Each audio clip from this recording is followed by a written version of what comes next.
Posted by you/Material Pair 1840. My husband and I have been married for over a year, and he knows what I make hourly, but I don't just hand money over to him. Backstory: 10 years ago, my kid's dad took control of my bank account and income, spent my savings, and gave me an allowance of $50 a week from my paycheck. This had to cover gas, groceries, and diapers. I gave birth to our second child a year and a half later and would walk to the store so I could save gas for work. One day, I had to make a decision about buying diapers for my oldest or my newborn. I cried in the diaper section because I couldn't believe my life had gotten to this point.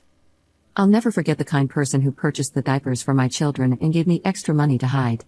When I got home, I was belittled and accused of stealing money to buy so much. When I explained that $50 a week for the 4 of us, including diapers, wasn't enough, he told me to figure it out. I asked for $100 a week. Eventually, I convinced him to allow me more money.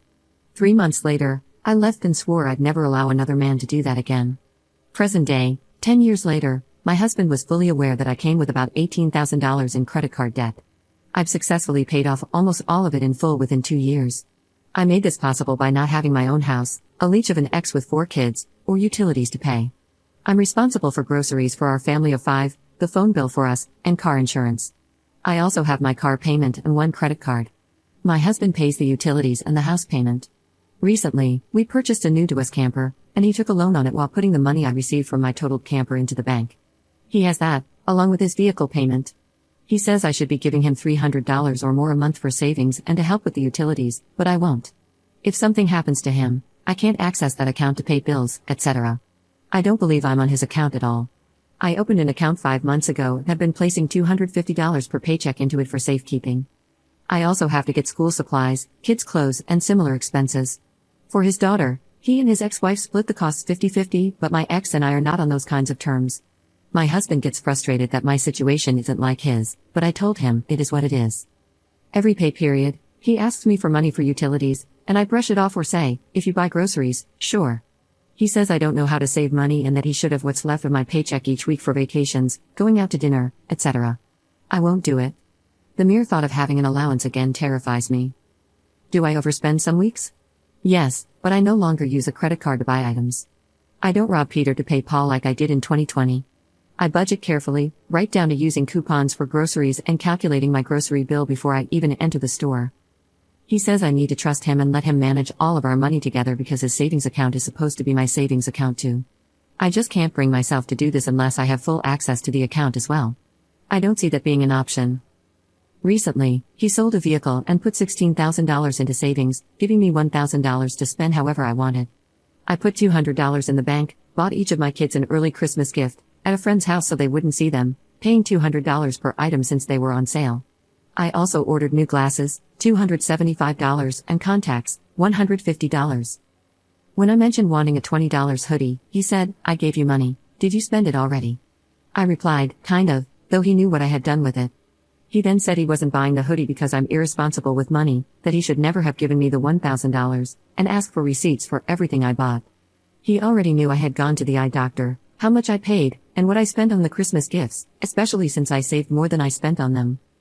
He's been very pushy about holding all the money, to the point that his friends are beginning to make comments about it.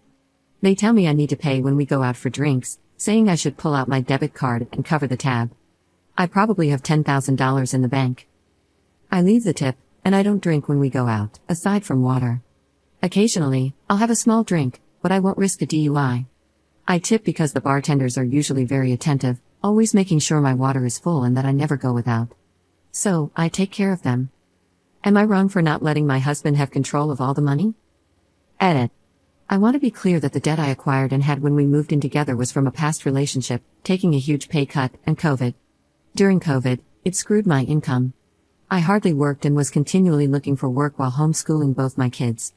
I robbed Peter to pay Paul, and my ex-boyfriend, who lived with me, didn't want to help with anything and was a huge financial burden. I had to get that reeled in. Our incomes are similar currently. In January, I was put up for a promotion, and once my training is complete, my monthly income will be 1.5 times more than his current monthly income. My current income, based on his base pay, not including overtime, is about $6,000 less annually, but it can go up to $20,000 with overtime. Before the news about my promotion, he was already pushy about wanting detailed information about my finances. Now that things are coming to an end, he's pushing even harder. When I buy something for myself, like the pair of shoes I got for walking, he asks if I got my raise, and I just respond, I wish. He then says that when I do get a raise, I'll have to give him $500 so he can keep it for safekeeping. His bills amount to roughly $700 a month. The house is $400, leaving $300 available for gas, water, and electricity. Here are my bills. Car insurance is $250 a month, it just changed again because he sold a vehicle and bought a different one. Last month, it was $337. The phone bill is a little over $264.03, which includes internet. Groceries range weekly from $200 to $400, depending on produce, meat purchases, etc., which is a big reason why I haven't been helping with household bills. I also pay for all streaming services, which can be ridiculous too.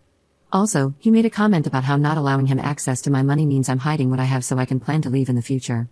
Update 4 months later. I took some of your suggestions previously.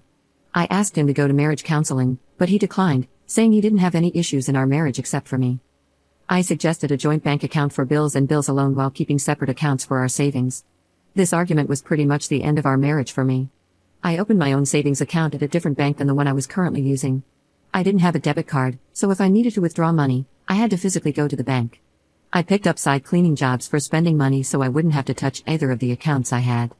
We went to a sporting event with our children. I have 2, and he has 1 from previous relationships. After the event, the kids wanted fast food, which was fine with me since it was late, and I didn't feel like cooking. He asked me when we won the lottery, and I told him I just didn't feel like cooking, so it was fine, and I handed him $20. 3 days later, I went to work, and apparently, he had other plans for the money in his account that he had wanted me to contribute to. I came home to find the ugliest darn car in our driveway. He wasn't home, he was at the bar. When he finally pulled into the driveway, I pretended to be asleep so I wouldn't blow up at him that night. Since he had been drinking for 5 hours, I knew it wasn't the best idea anyway. He was mad at me when I woke up in the morning because I didn't say goodnight to him and was already asleep by the time he got home. He said I didn't need to worry because he was going to take out a loan on the car to put the money back into his savings account, the same thing he did with the camper when I gave him money for it. Had I actually given him money to put into the savings account, it wasn't our money, it was his money. Financial decisions were his and his alone, apparently. When I got to work, I started looking for an apartment. Within 3 hours, I was signing paperwork and getting a cashier's check for the security deposit. I told him the day before I was moving out that I was leaving, and he asked me how I could do this without talking to him first. I replied, well, you bought a car without talking to me first, so I got an apartment without your permission. I filed for divorce on my birthday. Since then, I've been called a gold digger, accused of having an affair, and blamed for the financial problems he is currently facing. The camper, which I practically paid for, was something he decided to take a loan on to put money into his savings account. Now, he says he doesn't want the camper anymore and insists I have to cover the cost of the loan to take it off his hands. I don't see why I should have to pay for that. Since I gave him cash, there's no paper trail to prove what the money was for, and he never deposited it into the bank. If I want the camper, I really don't have a choice but to pay off the loan. He asked me for cash for the camper, and I literally laughed out loud. I told him, I already did that once, and I'm not doing it again or paying anything more. He called me, asking for the truth, wanting to know if I had really cheated on him and if that's why I left, because I wasn't watering his garden. I told him marriages end for many reasons, not just affairs, and suggested he seek therapy to address his unresolved issues from his previous marriages, especially if he assumes I cheated on him. I'm getting a divorce, and once it's finalized, I'll be looking to purchase my own home and will have absolutely no contact with him. My children and I are already thriving in our little apartment, and I'm managing my money very well. He wanted someone who depended on him and needed him, but that just wasn't me.